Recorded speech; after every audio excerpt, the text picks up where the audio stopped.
start with the concept of social. That how did you come up with this idea and what plans ahead do you have for this concept? Yeah, so social is all day cafe and bar, and we have two sections, the cafe part and the bar section. The bar section we open up in the day for young startups, entrepreneurs, people who are bootstrapping and want to become successful entrepreneurs in the creative field. We offer them a workspace. So it's also a collaborative workspace. And, by day it's that, and by evening it becomes a bar. So it's maximum utilization of our capacity. Yeah. Okay. Yeah. So you have 2 outlets at present. Currently we have 2 outlets and we have another 3 under construction. Okay. Yeah. So you have 8 brands including social. Could you give us a sense that how do you plan to spread the expansion of all these 8 brands over the next 12 months? So the other brands are one-offs. The brands that we intend to scale are Smokehouse Delhi, which is a very successful brand, and we want to scale social. The 2 brands that we want to really scale up. We have Saltwater Cafe also, but that's also as we are going to not scale up that much. We're going to have possibly 1 or 2 in every city. Okay. But social and Smokehouse Delhi, we can really scale up. So is this a kind of consolidation in your across your brands? In the business for about 14 years now. We've done everything possible to do in the F&B industry. We've done catering, we've done fine dining, we've done coffee shops, we've done commissary businesses, supply to other stuff. Our learning has been that the cafe business is the most lucrative. And we want to focus now very firmly on the cafe. We're not doing any more fine dining restaurants. We're focusing firmly on the cafe business. It's a business where you can sweat your asset, like I'm sweating right now. Your business is open from morning till night, and you're able to generate and do a lot more table turnarounds. And that's what we want to do. It's a good business. You're able to get the best out of your property. And so these 2 businesses are the best businesses to put our money in. How many outlets do you have at present? Currently we have 39 outlets, including the franchise locations. And what's the top line of Impresario? So we hope to end 2015 at about 120 crores. So are you planning more of franchise outlets in the coming time? So we are only franchising a Mocha brand in tier 2 cities. But social and Smokehouse Delhi will be all company owned and operated. Okay. And how much investment are you planning over the next 12 to 18 months? Now we're going to look to raise about 20 million and then really scale up. This is external funding that you're looking at raising? This is external funding, yes. Okay. Yeah. And are you in talks with some investors at present, or? We are just beginning our conversations right now. Okay. So once we get the socials up and running, then we start talking to investors.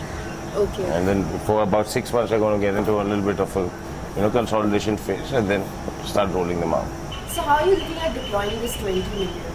So we want to open up another 60 Smokehouse Delis. Okay. And to have another 70 socials. Yeah. And Mocha is going to be... Mocha, like I said, we're going to franchise in B towns, and we're not really aggressively promoting the franchise business. Because honestly speaking, in terms of revenues and return on time invested, we'd rather focus on company-owned stores. And what about the other brands? They'll be as many as they are right now?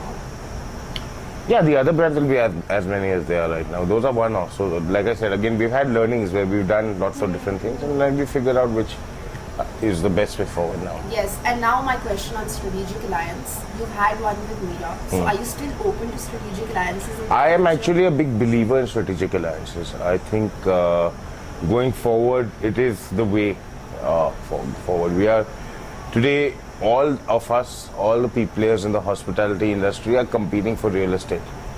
We are competing for labor, and we are struggling against rising prices. And strategic alliances help you combat all 3. All of them are, bearing the brunt of large corporate expenses. Setting up many stores in many different locations is expensive. If you have a multi-brand approach, and you have a really strong brands in your stable, it's cheaper to run 300 locations in 300 stores in 30 locations than to run 300 stores in 300 locations.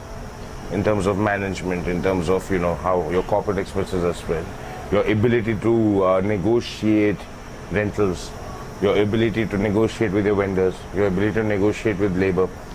It all changes when you have a much larger footprint. So are you expecting more capital from existing investors also at this point? No, see, Beacon's fund is closed. I think Mirah is, right now we're not going ahead with more funding from them. So we're going to, and also the kind of funds that we need right now is more money than, it's possible for a strategic investor. So we are more focused, so we will need to go to a larger fund to fund this round. Can you give me an industry sense in terms of how margins in casual dining are better as compared to fine dining or QSRs, or if not, why?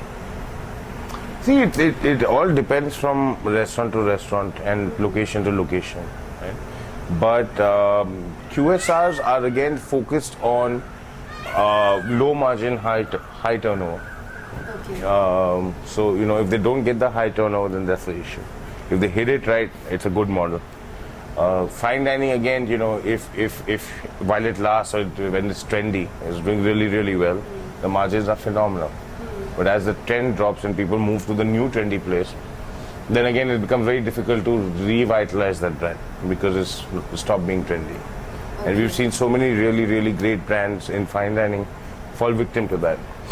Over a period of 10, 15 years, I'm talking about. Right, some really, really great restaurants now are not doing that well for no other reason because at one point they were trendy. This square foot area seems huge, which you have for social, right? So going forward, will other outlets of social also be this huge in terms of square foot area? So see, these are the flagship stores. Okay. We need to establish a brand and we need to establish a brand very quickly. Opening a flagship store gives you a lot more visibility and more recognition very quickly without having to spend on advertising.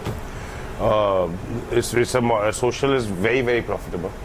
We're doing about 30% EBITDA on our top line. Okay. We have the Bangalore social is averaging about 18 crores on an annual basis. So it's averaging about 1.5 crore a month. And so it's immensely profitable, and it becomes cheaper because you still need one store manager, you still need one coffee machine. You're able to extract more out of your your resources in a larger phase than you can in a smaller phase. Okay. And what about smokehouse? And smokehouse also, it's a 2,500 square feet is a sweet spot, about a 80-90 cover.